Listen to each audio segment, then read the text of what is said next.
Okay, hey everyone, welcome back. Whether you're on TikTok, Facebook, YouTube, Instagram, welcome back. So I'm going to be doing a makeup tutorial, but instead of just doing my makeup, I decided I wanted to kind of do like I don't know, like a crime series, just talking about maybe some crime or something. So I'm actually going to do that while I do my makeup, just to kind of make it a little bit more interesting. So yeah, I'm actually going to be doing like a blue pink cut crease type look. I saw it. I'm gonna recreate it. But let's go ahead and get started. So I'm actually gonna talk about Amaria Hall. She had went missing in 2016 from Trenton, um, Michigan. So she was 16 years old, and she was a high school student. Now, Amaria, she had dealt with like some asthma, anxiety, depression, some common things that many people experience as well. And because of that, she kind of fell behind in school, but decided to make up her, her classes and stuff online to kind of, continue school and not give up due to everything like her health conditions. So she was, online and everything. And it was July, I think it was July 6th. Her mother and her were talking, and she said that she needed to finish her schoolwork, but she was needing an adapter for her computer because her Wi-Fi was acting up or something like that. But she said she was having issues with her Wi-Fi and she needed an adapter. So her mother agreed that she would go to the store with her later on to get an adapter so she could finish her schoolwork. Mind you, she was a junior in high school, and she was also she was involved in like volleyball. That was her extracurricular activity at school. While her mother was asleep, I guess she was going to take her like the next day. Her mother was asleep, and she said about 3 o'clock in the morning she could hear like the sliding door open up. I don't know, she didn't go check or whatever. She just kind of heard the door open. Later that morning, about 7 o'clock, it was a Sunday at this time, she went to wake her up for church, and she wasn't there. Like, the girl had left. So using some foundation right now. But to continue the story, her mom had found a note that was supposedly written by her saying that she ran away, and not to look for her or anything like that. She said that she noticed she packed some clothes, but she didn't take any of the medications that she uses for her anxiety, depression, her asthma inhaler. So it's like, how are you going to run away, but you don't take the necessity items, that you're going to need? Once the mom saw that she left and saw the note, she immediately reached out to like family members and friends. Like, she left. Have y'all seen her? Nobody ain't see her. She got the police involved in everything. And there was a couple of leads like in nearby cities, I think Westland and Detroit, like she had been seen, but they never got any confirmation like that it was her or anything like that. And so she had just pretty much, it looked like she had just ran away, and that was it. Now, her mom did say like she used her phone. Her mom, like Amaria, used her mother's phone for a hotspot because the Wi-Fi was down. And she said that she knows that she talks to people online. So of course she's an online student, but she said she was active on social media and other sites. And she said on one of the sites, I didn't see that it was specified, that she had met a man. So all she said, she met a man on one of those sites. So yeah, that summer she received, like that summer before she went missing, she received a package from a man online. They never specified who the man was or what was in the package, but her mother knew that through online, through social media and other platforms, she was talking to people online, creating relationships. And so the police started looking into that person, for her disappearance. Like maybe she ran off with this person, maybe this person caused her to, run away or whatever, but they knew that this person was like a grown man. Okay, y'all, so I'm gonna go ahead and I'm gonna start on my eyeshadow. I'm gonna use my Over the Rainbow palette. Y'all have seen this before, but if you haven't, this is what it looks like. I'm gonna start off with this. I think I'm gonna do this darker pink right here. So back to Amaria. So her mother immediately just was like, look, at this point, and the police, they convinced her, or they just kind of was like, I think my daughter has been trafficked. Like, she met this person online. I don't even know who this person is. She really hasn't talked to me about this person. I know this person had her address and was sending her packages, and now she's gone. She was just up at night talking about how she couldn't connect to the Wi-Fi and she needed internet. She needed to get an adapter. She used her mother's phone to access the internet. And at that time, there's no telling what or who or what she was doing online anyway. Maybe she was talking to that person, and then at 3 o'clock, she leaves the house, leaves a note, packs some clothes, and not even her medication, and she is out of there. And it kind of makes you wonder, like, I mean, yeah, she left, but like, was the person there? Did they help her leave when her mother was asleep? Yeah, it's just weird. So at this point, they thought Amaria had been trafficked, and they were on the hunt to find her. Okay, so then the story gets a little bit more weird because exactly a month later, in August, her mother receives a phone call like from Amaria, and Amaria is telling her, I want to come home, but I'm not able to. I will only be allowed to come home if you, Mom, say that this person has not taken me. So apparently someone kidnapped her, or like they made her or convinced her to leave, and then once she left, they held her captive and she couldn't leave. And the only way she could leave is if the mom didn't tell the police that that was the person who had her, like clear their tracks, and then you can have her back. Apparently, it was a quick conversation because once Amaria got that out of her mouth on the phone, the line went dead. The family wasn't even able to respond to what she said. Like, she was able to get that out, then the line went dead. They were not able to reach out to her again. I don't know if the phone wasn't picking up or anything from that point. She was just like, I want to come home. I can't, but you got to tell the people that this person has nothing to do with it. And then as soon as she said that, the line dropped. So they start investigating this guy who Amaria supposedly had went off with. And they don't, I'm not going to say they don't have a name, but they termed him Romeo Pimp, which I learned is kind of like, like Romeo and Juliet. Like Romeo was like her lover and, stuff like that. And he's a pimp. So it's basically a person that uses a position or relationship to then pimp you. Like, they try to act like they're your man or whatever, and then, it goes south. And so they termed him Romeo Pimp. They say he was in his 40s. Apparently he was kind of in contact with the FBI playing games. Like, he was seeing them different locations and stuff, and I think it was trying to throw them off where she really was. So for a while, they knew like she probably was being trafficked. This person was playing games, and he talked to her online, made her fall in love, convinced her to leave, and now he has her and he's doing things that he shouldn't with her. And if you don't know what I'm doing a cut crease right now.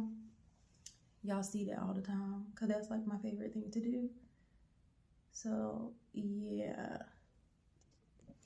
So yeah, they were getting all kind of tips that she was in other parts of Michigan and parts of Key West, Florida. Like, she was all over the place, but they could never really catch her or confirm that it was her.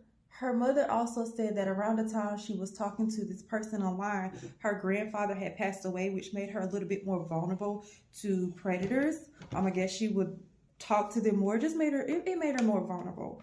And so this person was able to take advantage of her mindset a little bit more because she was in a state of vulnerability. Okay, so I put some concealer there for my cut crease, and I'm gonna use some glitter glue, and then I'm gonna add this blue glitter. Now you can use this glitter without glue. It just sticks better if you use some glue, but I'm gonna use some glue.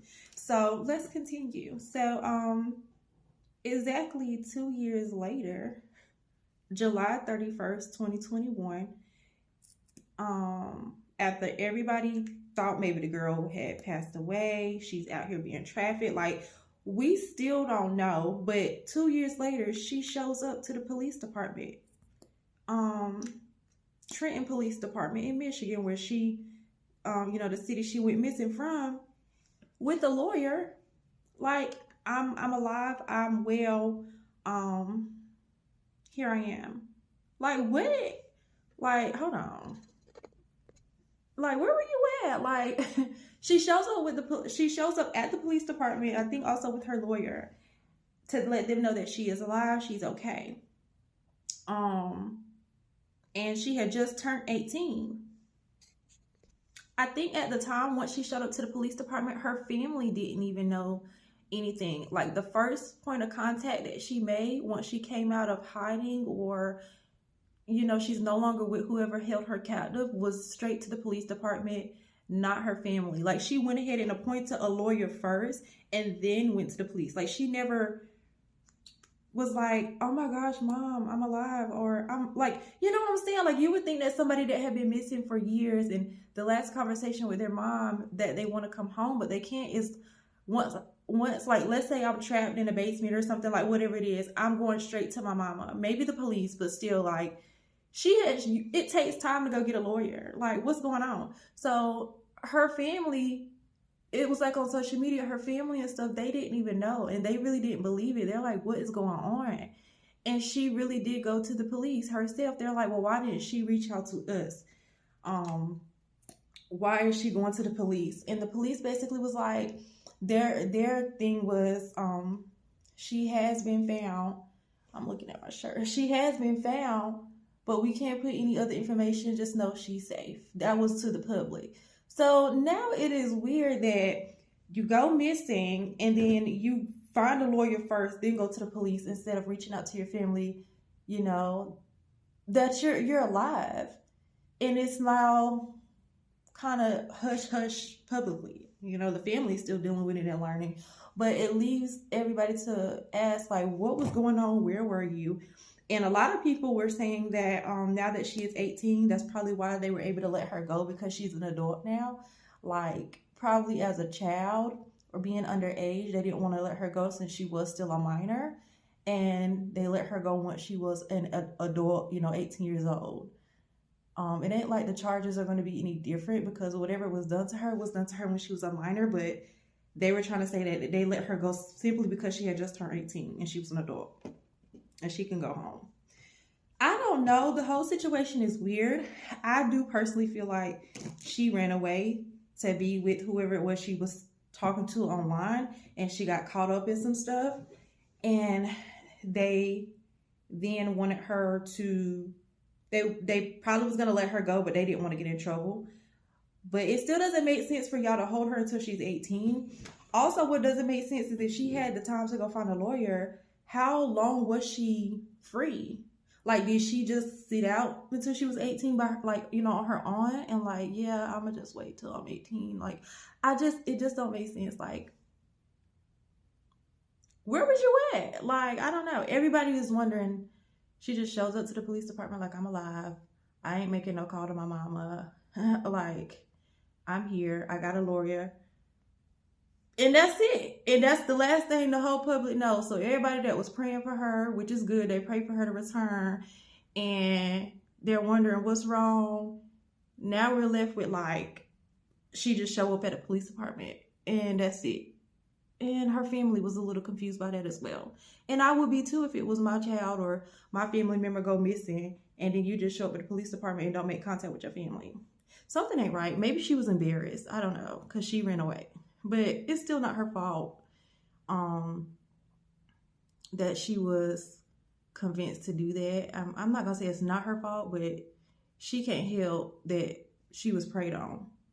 So that's weird. Now, as far as the person who convinced her to run away, I haven't seen anything about this person.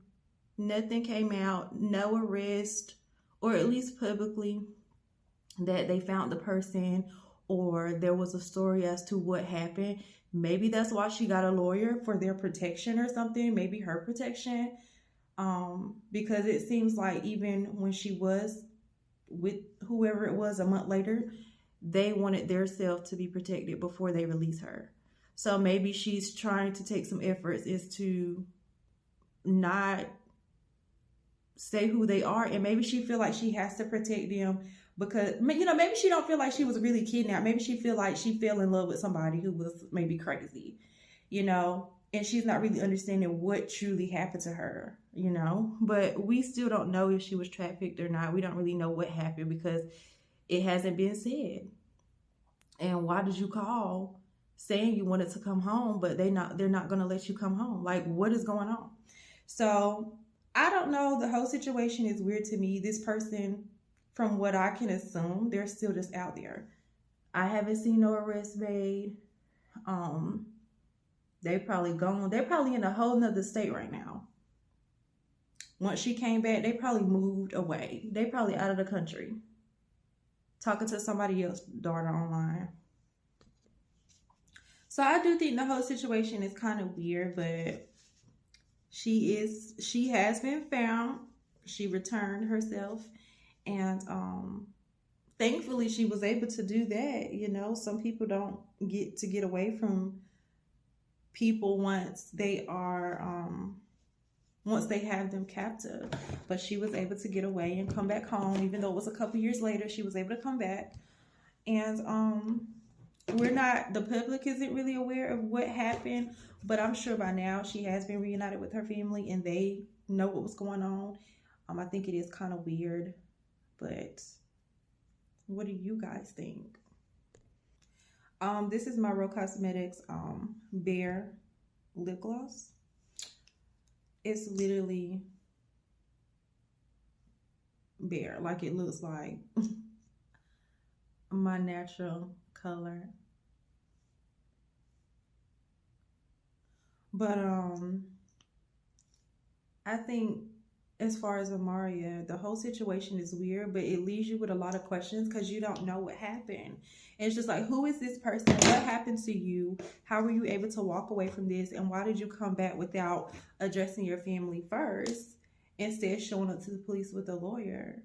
Okay, so I'm going to use my magnetic lashes in E04. So number 4. So this is the magnetic eyeliner. And FYI, as of today, May 21st, I am out of stock of lashes. So if you see this right now, I'm out of stock. Maybe later on I'll restock, but not right now.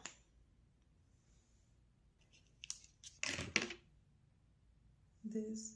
And sometimes like people be using sometimes I use my tweezers, but a lot of times I just stick it on there because it's that easy. Hopefully it's that easy to do. Let me see here. Yeah, okay. Y'all see that?